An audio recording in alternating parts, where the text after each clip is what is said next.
এত সুন্দর সুন্দর বিল্ডিং এখন দেখতেছেন আপনারা। 40 বছর আগে সৌদি আরবটা এরকম ছিল না এই মাটির। এখন শুধু অবশিষ্ট আছে বাহিরের দেয়ালগুলি।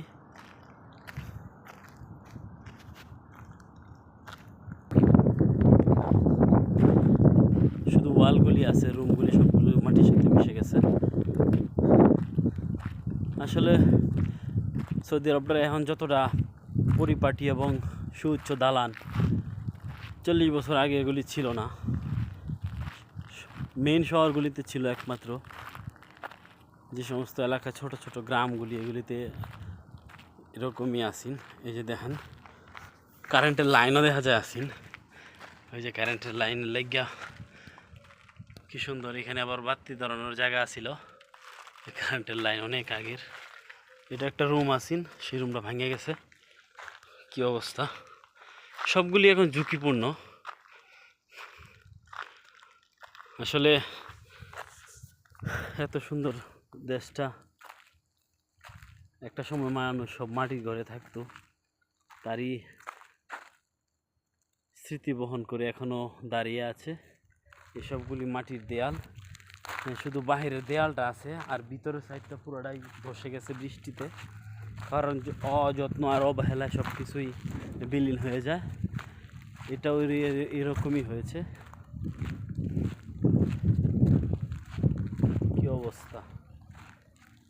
আরে কত না মানুষ এখানে এক সময় থাকতো, আজ তারা না এই দুনিয়াতে। এই যে প্রত্যেকটা গুহার মতন, ওই ভিতরে মনে লাইট লাগাইতো। এই যে গুহার মতনই। আসলে মাটির ঘরে থাকার মজাই আলাদা। শুধু প্রাচীরটা আছে বাড়ির, এটা বিশাল বড় এলাকা, চতুর্দিক দিয়ে মাটির বাউন্ডারি। আসলে সব কিছু বিলীন। গেটগুলি দেখাই, এই ওয়ালগুলি শুধু দেওয়া দিছে মাটির শুকরি পাথর দিয়ে আর মাটি দিয়া। এরকম তো আমাদের দেশে আছে এখনো। আপনাদেরকে দেখাবো ভিতরের রুম। চলেন, এই একটা রুম, ওই আরো একটা রুম। ওই বাবা, আমার তো ভয় লাগতেছে, সাপ টাপ নিতে হয়।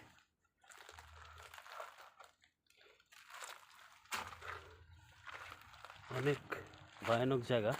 যাই হোক, ভিতরে বেশি যাব না, বাইরে পড়ছি। মাটির ঘরগুলি আসলেই চমৎকার। আমাদের বাড়িতে একটা মাটির ঘর আছে, আমার চাচার। অনেক শান্তির ঘর, বিশাল জায়গা নিয়ে এখন পর্যন্ত বাউন্ডারিটা ঠিকই আছে। রুমগুলি বিলীন হয়ে গেছে সময়ের সাথে সাথে। এই যে ভিতরের মাটিগুলি সরাইয়া এখন এটা মাজরা বানায় লাইছে, খেজুরের বাগান বানায় লাইছে।